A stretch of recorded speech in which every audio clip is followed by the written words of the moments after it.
Bonsoir à toutes et à tous et merci d'être au rendez-vous de ce 20h. Voici les titres.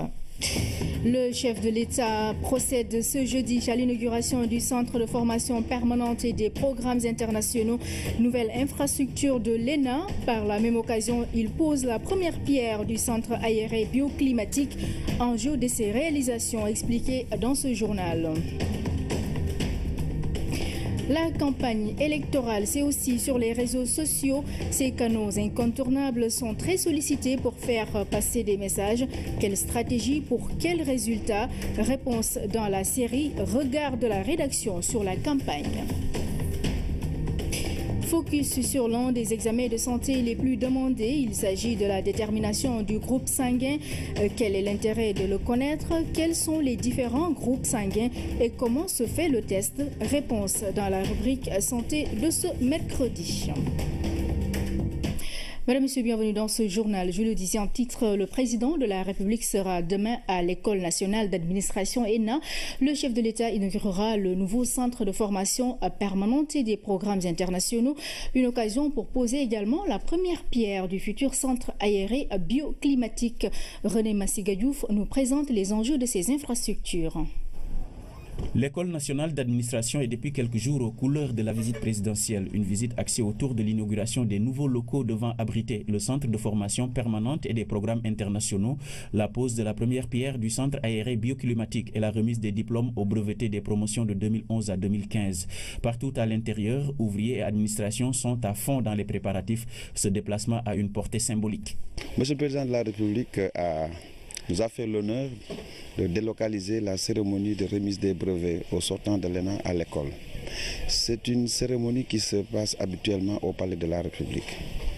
Elle ne s'est déroulée qu'une seule fois depuis l'inauguration de cet établissement en 1976 sous la présidence du président Senghor.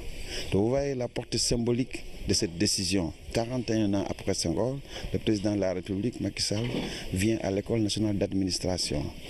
Un pour remettre les brevets à 2 promotions qui font 155 sortants.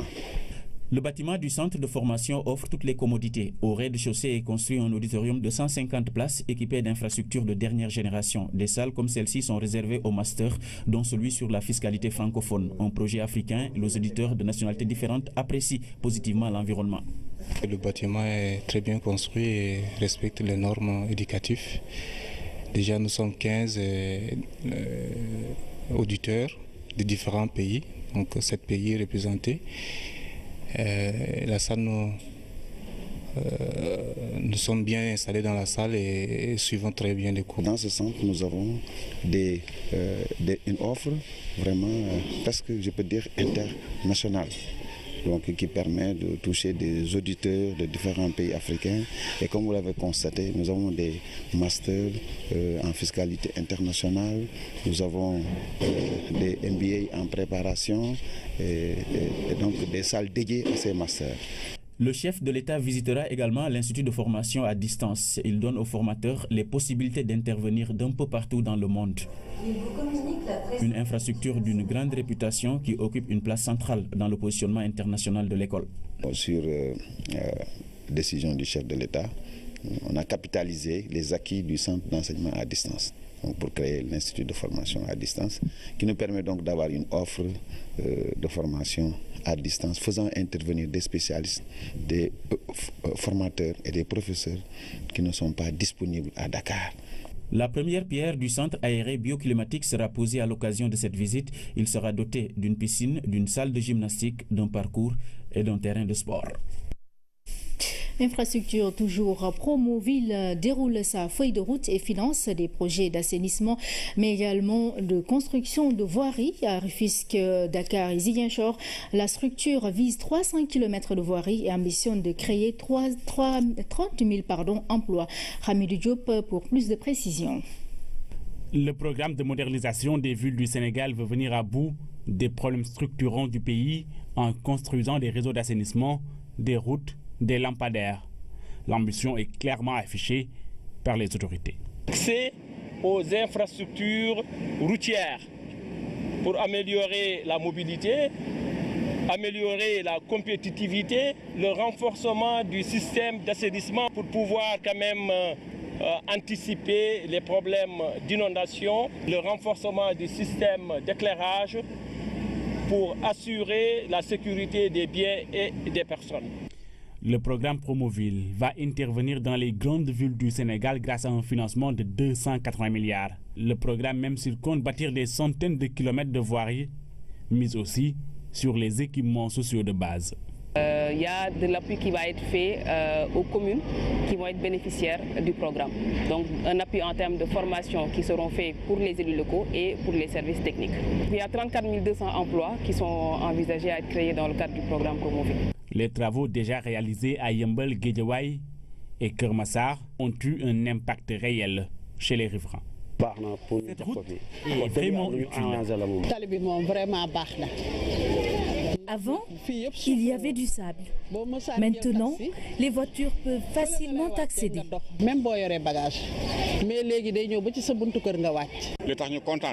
C'est la première fois depuis 1964 qu'un tel projet est réalisé ici. Le programme cible aussi Thiès, Louga, Matam, Tambacounda, entre autres communes. Et puis la première édition des vendredis et samedis de la diplomatie sénégalaise a vécu. La rencontre a été l'occasion de discuter sur le thème « Quel partenariat international pour le développement du Sénégal ?» Les accords de coopération entre le Sénégal et ses partenaires ont été revisités au cours de cette rencontre qui a vu la participation de nombreux diplomates. Compte rendu, Abdoul Aziz Ban. Ce dîner débat initié par l'Union des conseillers des affaires étrangères a permis d'échanger sur le thème de cette première édition. Quel partenariat international pour le développement du Sénégal? Surtout qu'en ces temps, notre pays vise l'émergence économique à l'horizon 2035. Cette ambition de l'émergence se poursuit dans un contexte international marqué notamment par l'interdépendance des États. La promotion de partenariats novateurs paraît incontournable pour pallier le déficit lié aux investissements publics. L'émergence de concepts nouveaux tels que le partenariat public-privé et les financements innovants illustrent parfaitement cette tendance lourde. Il paraît donc essentiel pour notre diplomatie de mieux se positionner. Cette rencontre participe ainsi au rayonnement de la diplomatie sénégalaise, une diplomatie toujours au service du développement. Le Sénégal, dont l'ancrage démocratique et la politique diplomatique et économique reconnue lui confère une crédibilité à l'international. Crédibilité et cette confiance qui ont hissé le Sénégal une nouvelle fois comme membre actif au Conseil de sécurité de l'ONU. Le Sénégal a développé des partenariats innovants avec beaucoup de pays, des modèles de partenariat qui ont été revisités lors de cette rencontre. Nous sommes fiers du soutien que nous apportons à tout un éventail de programmes, allant de projets d'infrastructures qui se chiffrent en millions de dollars, à des projets mis en place par les 240 volontaires du Corps de la paix au niveau des communautés locales, dans tout le Sénégal. La feuille de route du dividende démographique pour le Sénégal et les projections, c'était qu'en 2050, le Sénégal serait à un PIB de 12 000 $ par tête, donc une multiplication par 10. Donc à ce moment-là, ça implique une transformation structurelle profonde du Sénégal, ce qui est d'ailleurs visé par le PSE. Ces rencontres baptisées les vendredis samedis de la diplomatie sénégalaise participent à vendre la destination Sénégal, mais également à renforcer la diplomatie sénégalaise. Approvisionnement en eau de Dakar, la situation revient à la normale. Propos de Charles Fall, invité de l'émission Le Point. Le directeur général de la SONESA a décliné aussi la batterie de mesures mises en œuvre pour régler définitivement le problème. Voici un extrait de son entretien avec Ousmane Garifaye. Le gouvernement du Sénégal, à travers le ministère de l'Hydraulique, a lancé ce qu'on peut appeler un plan Marshall, où à peu près 25 milliards de francs CFA ont été mobilisés, injectés dans le secteur de l'hydraulique urbaine en faveur des populations de Dakar, et à travers la réalisation à peu près de 30 forages pour mobiliser plus de 100 000 mètres cubes jour d'eau par jour. À cela également, nous avons développé un programme de renforcement du réseau. Ça veut dire qu'on a parlé tantôt de la démographie, on a parlé de l'urbanisation, mais dans beaucoup de quartiers, si je peux m'exprimer ainsi, c'était des conduites de tout petit diamètre qu'ils y étaient, parce que c'est peut-être que la population ou l'effectif de la population, en tout cas, qui est exigé. Mais aujourd'hui, la densité au mètre carré a fortement augmenté à Dakar. Et puis, le mode d'habitation ayant changé, que les gens habitent plus en hauteur. Mais c'est justement ce qui doit conditionner le mode de distribution et d'infrastructure que vous mettez à la disposition de SDE, qui est chargé d'exploiter et de distribuer l'eau. Est-ce que les ouvrages que vous remettez, que vous leur donnez aujourd'hui répondent à ces réalités? Mais absolument, parce que des ouvrages de production sont mis à disposition.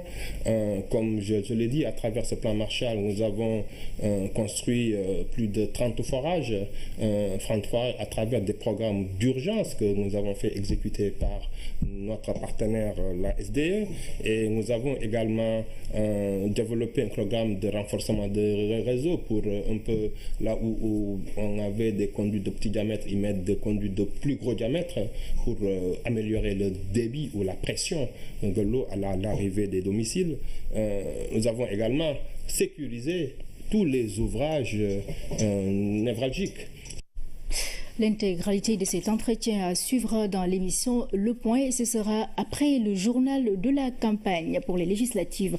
Justement, nous parlons de la campagne électorale. Cela se passe aussi sur Internet. En cela, les réseaux sociaux sont incontournables. Les digital managers sont ainsi beaucoup sollicités ces derniers temps. Le rôle va des publications à la veille. Quelle stratégie pour quels résultats? Élément de réponse dans ce sujet réalisé par Sedina Alioune Djigo. Journée chargée pour Basile Niane. Ce community manager scrute la moindre information concernant son client. Une coalition de partis en lice pour les législatives. Il faut savoir d'abord le programme du candidat, il faut diffuser ça sur les réseaux sociaux, il faut chercher les vidéos, il faut en fait trouver une stratégie pour faire passer le message du candidat. Donc globalement parlant, c'est fonctionnement 24 heures sur 24. Veille, veille, veille, parce que le mot qui revient souvent, c'est la veille. La veille, d'autant qu'on n'est jamais à l'abri des fake news. Ces fausses informations, parfois savamment orchestrées, qui, une fois divulguées, peuvent avoir des incidences graves. Pour prévenir l'écueil ou s'en sortir, on se doit de maîtriser l'irréputation du client. C'est le fait de regarder ce que le candidat est en train de faire, voir son programme, mais surtout veiller au niveau des sites internet, voir est-ce que les informations sont bonnes ou bien elles sont mauvaises, et faire le monitoring dans l'après-midi pour essayer de voir qu'est-ce qu'on peut améliorer et qu'est-ce qu'on peut refaire pour donner une bonne image au candidat. La campagne digitale se doit ainsi d'être réfléchie, rondement menée, gratuite, accessible quasi à tout cible et surtout instantanée. Elle doit répondre à une bonne stratégie. La meilleure stratégie est d'avoir une communauté qui est bien présente avant les élections, pouvoir donner suffisamment d'informations à cette communauté-là et aussi de leur proposer une interaction. Parce qu'il ne faut pas se contenter seulement de leur donner des supports et ne pas recevoir leur input, leur critique par rapport à certaines actions ou par rapport à certaines déclarations. Et à partir de là, je pense qu'on peut avoir une bonne campagne, une campagne web digitale qui puisse galvaniser les foules. Il faut également avoir un comité de veille qui surveille ce qu'on se dit sur vous. Est-ce que tout ce qui se dit sur vous vient de vos comptes? Et à partir de là, il faut avoir des comptes certifiés. Des comptes certifiés, c'est l'assurance d'avoir des supports de communication officiels et ainsi mieux contrôler sa notoriété sur le web. Un autre regard de la rédaction sur la campagne dans nos prochaines éditions. Mais en attendant, je vous fais lecture de ce communiqué du ministère de l'Éducation nationale. Conformément au calendrier général des examens et concours numéro 410 du 26 décembre 2016, modifié par la lettre numéro 039 du 21 avril 2017, l'administration des épreuves du brevet de fin d'études moyennes BFM session de 2017 aura lieu du jeudi 13 au samedi 15 juillet 2017 sur toute l'étendue du territoire national en Gambie et en Arabie saoudite. L'appel des candidats débute à 7h30 précise au nombre de 191 926 dont 105 657 filles. Les candidats sont répartis dans 1051 centres abritant 1163 jurys. Ils doivent se munir de leur carte d'identité nationale et de leur carte d'identité scolaire, dûment signée par leur chef d'établissement. Toutes les dispositions d'ordre matériel et organisationnel sont déjà prises pour un bon déroulement du dit examen. C'est donc un communiqué du ministère de l'Éducation nationale. Santé, la 8e édition du Salon international de la santé et du matériel médical de Dakar, SISDAC, est prévue du 19 au 22 juillet prochain. L'objectif est d'offrir un cadre d'échange pour les acteurs évoluant dans les secteurs du matériel médical, des produits pharmaceutiques, mais également de la santé de manière générale. En prélude, les organisateurs ont fait face à la presse pour décliner le programme, compte rendu à Wandiaï. Organisé par le Centre international du commerce extérieur du Sénégal, CICES, le 8e Salon international de la santé et du matériel médical de Dakar, SISDAC, est un cadre privilégié d'exposition et de communication. C'est un événement important pour nous, en ce sens que c'est une occasion d'échange, c'est une vitrine aussi d'exposition.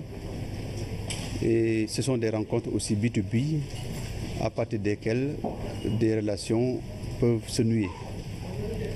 Nous avons comme pays invité d'honneur cette année la République de l'Inde, ici représentée par le premier secrétaire de l'ambassade de l'Inde. Donc c'est un événement important. Nous invitons tous les Sénégalais, nous invitons tous ceux qui vivent parmi nous à venir nombreux participer à cet important événement.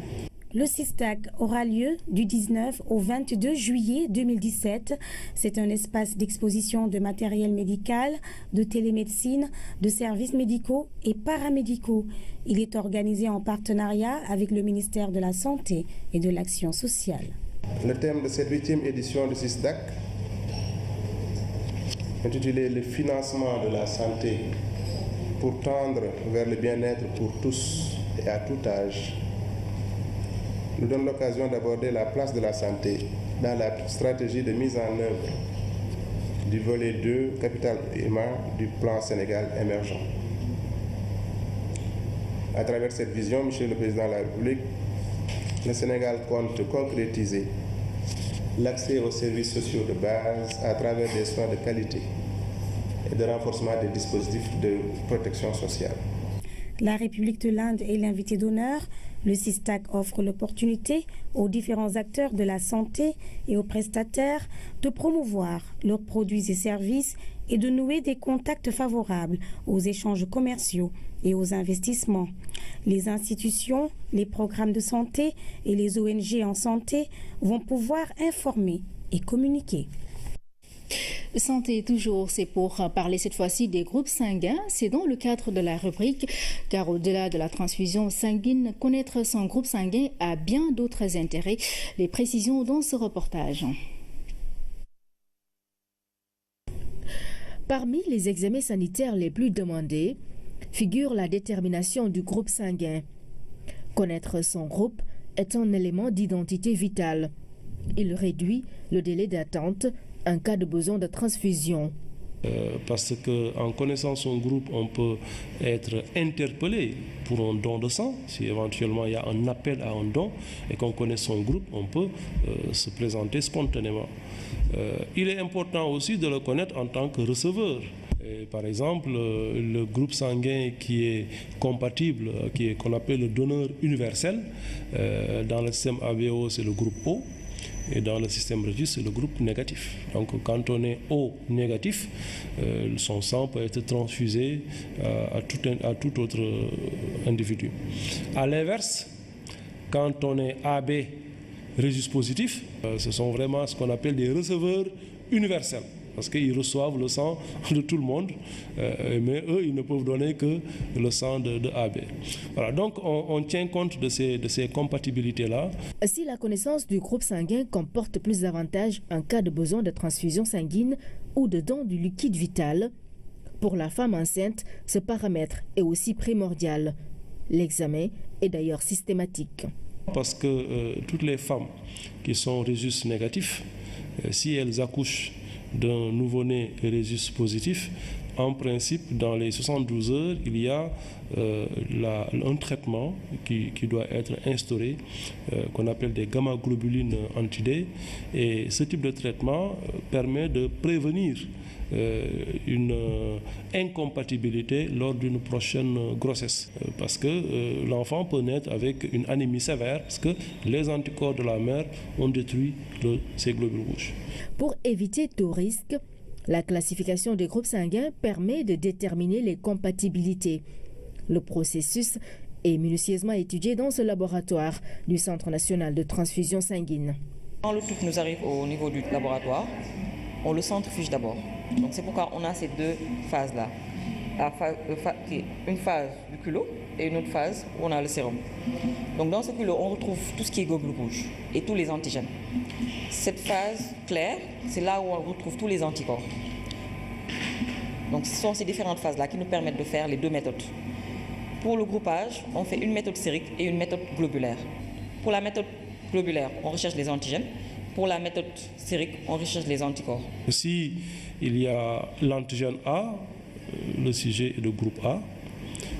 S'il y a l'antigène B, le sujet est considéré comme groupe B. S'il y a les deux, on considère que c'est un sujet de groupe AB. Et s'il n'y a ni l'un ni l'autre, il est de groupe O. Donc globalement, il y a 4 groupes sanguins. Et pour le système Rhésus, c'est très complexe, mais l'élément le plus important, c'est l'antigène grand D. Et lorsque l'antigène D est présent, on dit que le sujet il est de Rhésus positif. Et lorsque l'antigène D n'est pas présent, on considère qu'il est Rhésus négatif. L'examen régulier des dons et le groupage effectué permet au service d'avoir des statistiques précises sur la proportion de chaque groupe au sein de la population générale. Le groupe sanguin le plus fréquent au Sénégal, c'est le groupe sanguin O. Parce que à peu près 52% de la population sont de groupe O. Ensuite, il y a les systèmes A, le groupe A et le groupe B, qui représentent à peu près un peu plus de 20% chaque. Et le groupe AB est assez rare, puisque c'est moins de 4% de la population qui sont de groupe AB. Si on considère le système Rhésus, c'est surtout des Rhésus positifs. Surtout des Rhésus positifs, il y a moins de 5% qui sont des Rhésus négatifs. On fait tout pour éviter en tout cas de transmettre des antigènes à un receveur qui n'a pas. Cet aspect, comme bien d'autres, montre l'intérêt de connaître son groupe sanguin. En cas d'urgence vitale, le processus est facilité, surtout si le concerné garde par devers lui une carte de son groupe sanguin. Voilà pour la rubrique santé. Elle revient à mercredi prochain. Et puis le PASA Lumacaf s'appuie sur l'agence d'exécution qui est l'ANIDA pour réaliser des fermes un peu partout au Sénégal. Sur un objectif de 45 fermes, plus de 30 ont été réalisées. Le coordonnateur du programme a visité quelques-unes de ces réalisations, notamment à Kaffrine. Hamidou Diop pour plus de précision. La ferme de Kafat, réalisée par le PASA Lumacaf à Koungheul, a réglé le problème d'accès à l'eau. Construite sur 15 hectares, la ferme dispose d'infrastructures de dernière génération. Objectif, permettre aux producteurs de cultiver et de générer des revenus à partir de la terre. Sin premier yokkute mooy li nga xam ne daf ñoo jafe woon lool macha allah fa tabarakallah ndax ñun ndox sin problème la jafe nañu guddi jafe nañu bëccëg yendaluñ fanaanaluñ kon projet bu ñëwee Le projet d'appui à la sécurité alimentaire Pazalumakaf a déjà construit plus de 30 fermes. Et ici, toutes les dispositions sont prises pour le démarrage des activités. Même les semences sont disponibles. On se réjouit de la situation qu'on a trouvée ici, où on a trouvé une ferme complètement achevée, fonctionnelle, où l'eau est disponible, le réseau d'irrigation installé et toutes les infrastructures qui étaient prévues réalisées. De même qu'à Missira également. Et c'est un exemple parmi tant d'autres. Les semences pour les cultures qui sont prévues pendant l'hivernage sont déjà en place, à savoir l'arachide, pastèque et autres. Et maïs sont déjà en place. Donc on a trouvé une structure prête à l'emploi. Le Pazalumakaf en est à sa 4e année de mise en œuvre. L'ANIDA est aussi impliquée pour la mise en valeur de ses périmètres dans la région de Kaffrine. ANIDA traduit en acte la directive du ministre de l'Agriculture et de l'Équipement rural qui est d'accélérer la cadence des réalisations dans le domaine des infrastructures agricoles. C'est pourquoi, depuis quelque temps, vous nous voyez régulièrement en mouvement pour aller réceptionner et montrer que cette cadence-là, elle est en train d'être obtenue et que le Sénégal est en train effectivement d'engranger un tournant dans sa révolution agricole. Après mission, c'est un niveau d'appropriation satisfaisant qui est constaté. Les perspectives sont bonnes en ce début d'hivernage. L'actualité internationale sous forme de brèves illustrées nous conduit au Nigeria, aux États-Unis et en Irak. Tout d'abord au Soudan, le président El-Béchir suspend toute discussion avec les États-Unis sur les sanctions économiques. Le récit de Anaïs Nyanyamane. Le président soudanais Omar El-Béchir a suspendu les discussions avec les États-Unis sur les sanctions économiques.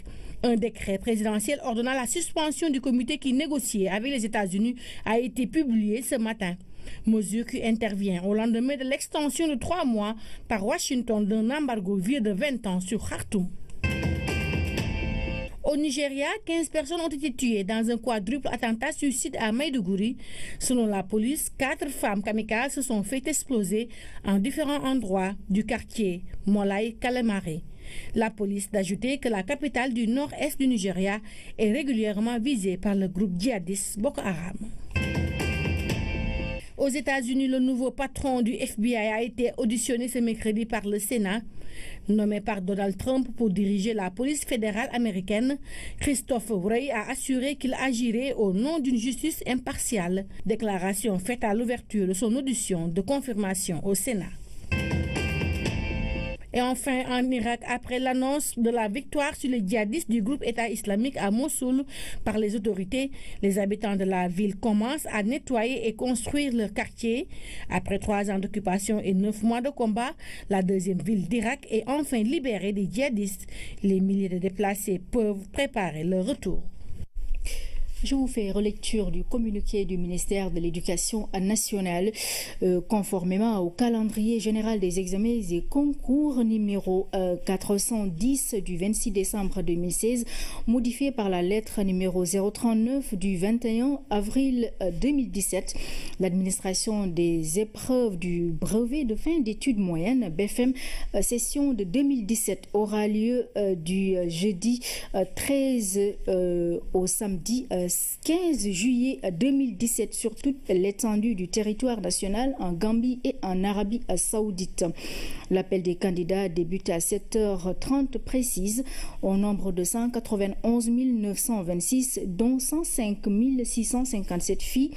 Les candidats sont répartis dans 1051 centres abritant 1163 jurys.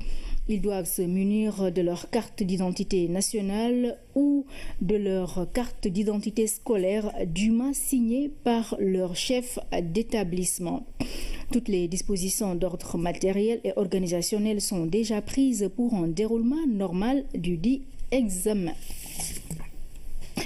Pour finir, fin de formation en sûreté aéroportuaire des ASP, une 60aine d'assistants à la sécurité de proximité ont reçu ce matin leur attestation.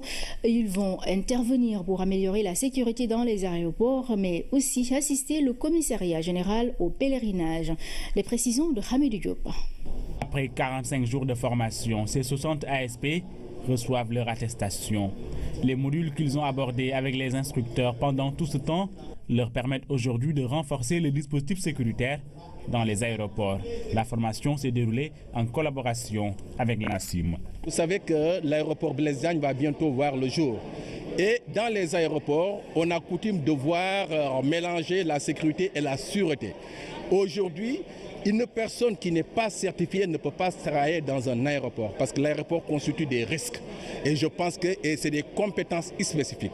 On a anticipé sur la mise en place des aéroports afin de pouvoir certifier nos ASP grâce à l'aide de l'ANACIM et des différents acteurs de l'aéronautique. Cette cohorte en est une parmi tant d'autres. Dans le cadre du projet Un ASP, un métier, les assistants à la sécurité de proximité sont formés en agriculture, en management, en santé, en informatique, entre autres. Pour ces bénéficiaires, c'est de nouvelles perspectives qui se dessinent. Quelle formule utiliser? Quel sentiment exprimer en recevant ce sésame qui nous ouvre les portes de l'aéroport et nous éclaircit l'horizon? Tellement une émotion indiscrète nous envahit à l'instant et nous assomme. Heureusement, nous saurons nous retenir devant une joie à la fois assassine et divine. Tellement les compétences professionnelles et générales acquises au cours de cette intense formation font de nous des gens équilibrés, modestes, attentifs et sociables. L'agence d'assistance à la sécurité de proximité compte jouer un rôle primordial pour accompagner les entités publiques et privées à répondre aux besoins des populations. Nous sommes dans un monde où il faut évoluer, faire évoluer toutes les politiques des cadres traditionnels vers des cadres plus appropriés. Et les cadres plus appropriés doivent être adossés aux exigences du moment en termes de vitesse de réponse, en termes de proximité dans la réponse. Et c'est cela que nous espérons trouver dans les ASP. L'ANACIM, les ADS et les autres partenaires ont apprécié cette formation qui va contribuer à améliorer le confort des voyageurs. Et toujours pour diversifier ses offres, l'agence compte former des ASP et maîtres nageurs. Voilà, ainsi se referme cette édition. Mesdames, Messieurs, merci à vous de l'avoir suivi. À 21h, retrouvez chez l'équipe de la rédaction pour la deuxième tranche du journal de la campagne. Très bonne soirée sur la RTS1.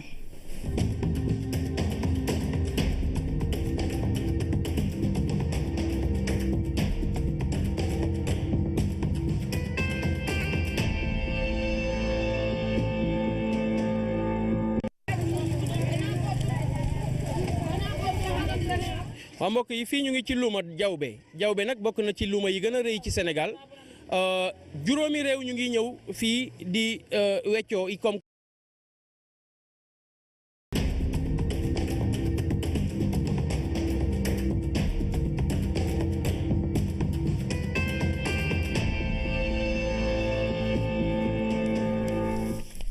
Bonsoir à toutes et à tous et merci d'être au rendez-vous de ce 20h. Voici les titres.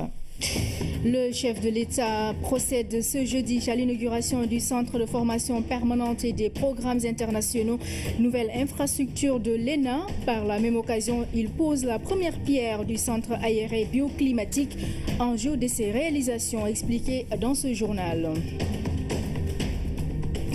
La campagne électorale, c'est aussi sur les réseaux sociaux. Ces canaux incontournables sont très sollicités pour faire passer des messages. Quelle stratégie pour quels résultats? Réponse dans la série Regard de la rédaction sur la campagne. Focus sur l'un des examens de santé les plus demandés. Il s'agit de la détermination du groupe sanguin. Quel est l'intérêt de le connaître? Quels sont les différents groupes sanguins et comment se fait le test? Réponse dans la rubrique santé de ce mercredi. Mesdames, Messieurs, bienvenue dans ce journal. Je le disais en titre, le président de la République sera demain à l'École nationale d'administration ENA. Le chef de l'État inaugurera le nouveau centre de formation permanente et des programmes internationaux. Une occasion pour poser également la première pierre du futur centre aéré bioclimatique. René Massigadiouf nous présente les enjeux de ces infrastructures. L'École nationale d'administration est depuis quelques jours aux couleurs de la visite présidentielle. Une visite axée autour de l'inauguration des nouveaux locaux devant abriter le centre de formation permanente et des programmes internationaux, la pose de la première pierre du centre aéré bioclimatique et la remise des diplômes aux brevetés des promotions de 2011 à 2015. Partout à l'intérieur, ouvriers et administrations sont à fond dans les préparatifs. Ce déplacement a une portée symbolique. Monsieur le Président de la République nous a fait l'honneur de délocaliser la cérémonie de remise des brevets aux sortants de l'ENA à l'école. C'est une cérémonie qui se passe habituellement au Palais de la République. Elle ne s'est déroulée qu'une seule fois depuis l'inauguration de cet établissement en 1976 sous la présidence du président Senghor. Donc vous voyez la portée symbolique de cette décision. 41 ans après Senghor, le président de la République, Macky Sall, vient à l'École nationale d'administration. Un pour remettre les brevets à 2 promotions qui font 155 sortants. Le bâtiment du centre de formation offre toutes les commodités. Au rez-de-chaussée est construit un auditorium de 150 places équipé d'infrastructures de dernière génération. Des salles comme celle-ci sont réservées aux masters. Des partenariats qui ont été revisités lors de cette rencontre. Nous sommes fiers du soutien que nous apportons à tout un éventail de programmes allant de projets d'infrastructures qui se chiffrent en millions de dollars à des projets mis en place par les 240 volontaires du corps de la paix au niveau des communautés locales dans tout le Sénégal. La feuille de route du dividende démographique pour le Sénégal et les projections, c'était qu'en 2050, le Sénégal serait à un PIB de 12 000 $ par tête, donc une multiplication par 10. Donc à ce moment-là, ça implique une transformation structurelle profonde du Sénégal, ce qui est d'ailleurs visé par le PSE. Ces rencontres baptisées les vendredis samedis de la diplomatie sénégalaise participent à vendre la destination Sénégal, mais également à renforcer la diplomatie sénégalaise. Approvisionnement en eau de Dakar, la situation revient à la normale. Propos de Charles Fall, invité de l'émission Le Point. Le directeur général de la SONESA a décliné aussi la batterie de mesures mises en œuvre pour régler définitivement le problème.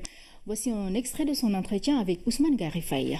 Le gouvernement du Sénégal, à travers le ministère de l'Hydraulique, a lancé ce qu'on peut appeler un plan Marshall, où à peu près 25 milliards de francs CFA ont été mobilisés, injectés dans le secteur de l'hydraulique urbaine en faveur des populations de Dakar, et à travers la réalisation à peu près de 30 forages pour mobiliser plus de 100 000 m3 jour d'eau par jour.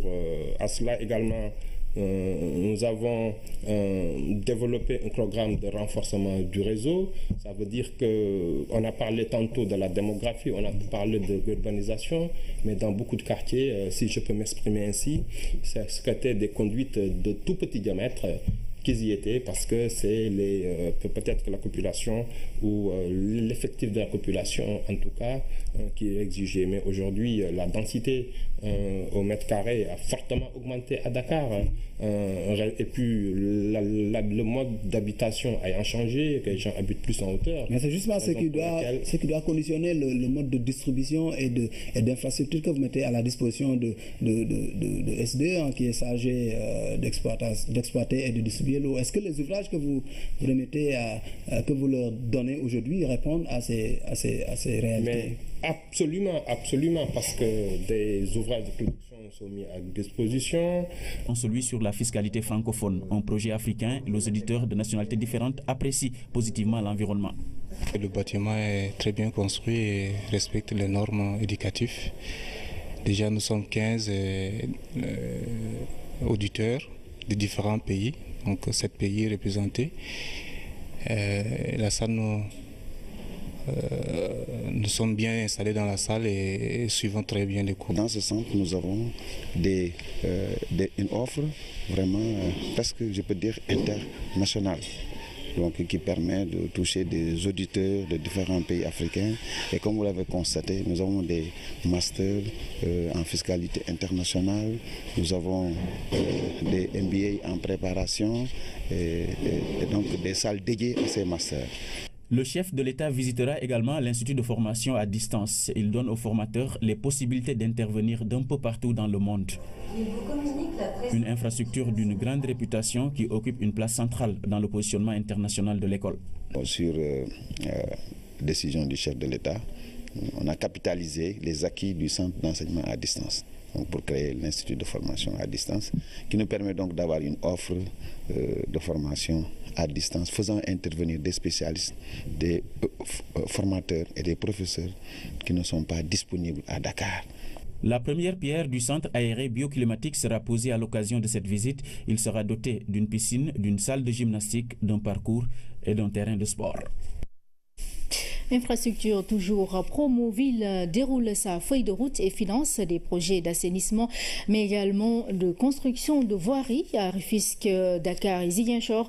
La structure vise 300 km de voiries et ambitionne de créer 30 000 emplois. Hamidou Diop pour plus de précisions.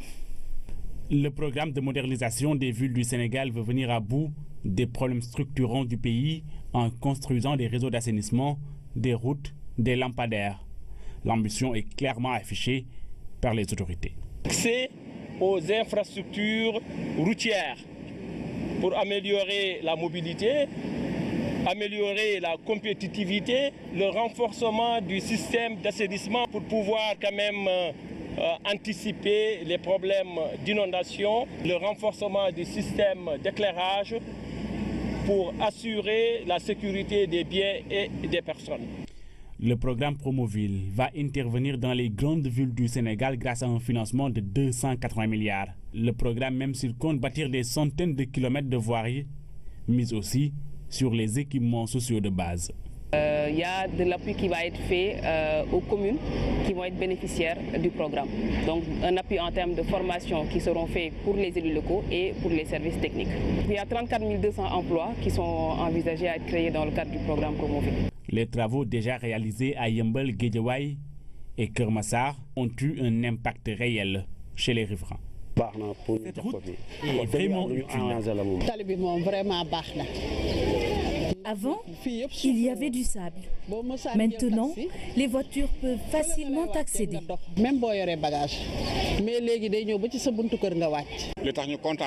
C'est la première fois depuis 1964 qu'un tel projet est réalisé ici.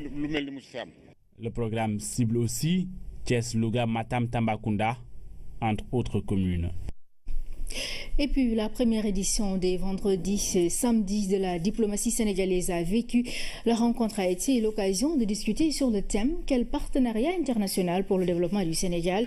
Les accords de coopération entre le Sénégal et ses partenaires ont été revisités au cours de cette rencontre qui a vu la participation de nombreux diplomates. Compte rendu, Abdoul Aziz Ban.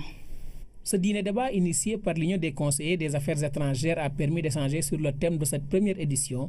Quel partenariat international pour le développement du Sénégal? Surtout qu'en ces temps, notre pays vise l'émergence économique à l'horizon 2035. Cette ambition de l'émergence se poursuit dans un contexte international marqué notamment par l'interdépendance des États. La promotion de partenariats novateurs paraît incontournable pour pallier le déficit lié aux investissements publics. L'émergence de concepts nouveaux tels que le partenariat public-privé et les financements innovants illustrent parfaitement cette tendance lourde. Il paraît donc essentiel pour notre diplomatie de mieux se positionner. Cette rencontre participe ainsi au rayonnement de la diplomatie sénégalaise, une diplomatie toujours au service du développement.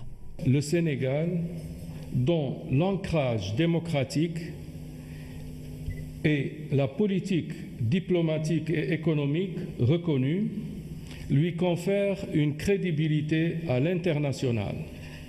Crédibilité et cette confiance qui ont hissé le Sénégal une nouvelle fois comme membre actif au Conseil de sécurité de l'ONU Le Sénégal a développé des partenariats innovants avec beaucoup de pays, des modèles de... Comme je l'ai dit, à travers ce plan Marshall, nous avons construit plus de 30 forages à travers des programmes d'urgence que nous avons fait exécuter par notre partenaire, la SDE. Et nous avons également développé un programme de renforcement de réseau pour un peu là où on avait des conduits de petit diamètre, y mettre des conduits de plus gros diamètre pour améliorer le débit ou la pression de l'eau à l'arrivée des domiciles. Nous avons également sécurisé tous les ouvrages névralgiques. L'intégralité de cet entretien à suivre dans l'émission Le Point et ce sera après le journal de la campagne pour les législatives. Justement, nous parlons de la campagne électorale. Cela se passe aussi sur Internet. En cela, les réseaux sociaux sont incontournables. Les digital managers sont ainsi beaucoup sollicités ces derniers temps. Le rôle va des publications à la veille. Quelle stratégie pour quels résultats? Élément de réponse dans ce sujet réalisé par Sedina Alioune Djigo. Journée chargée pour Basile Niane. Ce community manager scrute la moindre information concernant son client. Une coalition de partis en lice pour les législatives. Il faut savoir d'abord le programme du candidat, il faut diffuser ça sur les réseaux sociaux, il faut chercher les vidéos, il faut en fait trouver une stratégie pour faire passer le message du candidat. Donc globalement parlant, c'est fonctionnement 24 heures sur 24. Veille, veille, veille, parce que le mot qui revient souvent, c'est la veille. La veille, d'autant qu'on n'est jamais à l'abri des fake news. Ces fausses informations, parfois savamment orchestrées, qui, une fois divulguées, peuvent avoir des incidences graves. Pour prévenir l'écueil ou s'en sortir, on se doit de maîtriser l'irréputation du client. C'est le fait de regarder ce que le candidat est en train de faire, voir son programme, mais surtout veiller au niveau des sites internet, voir est-ce que les informations sont bonnes ou bien elles sont mauvaises, et faire le monitoring dans l'après-midi pour essayer de voir qu'est-ce qu'on peut améliorer et qu'est-ce qu'on peut refaire pour donner une bonne image au candidat. La campagne digitale se doit ainsi d'être réfléchie, rondement menée, gratuite, accessible quasi à tout cible et surtout instantanée. Elle doit répondre à une bonne stratégie. La meilleure stratégie est d'avoir une communauté qui est bien présente avant les élections, pouvoir donner suffisamment d'informations à cette communauté-là et aussi de leur proposer une interaction. Parce qu'il ne faut pas se contenter seulement de leur donner des supports et ne pas recevoir leur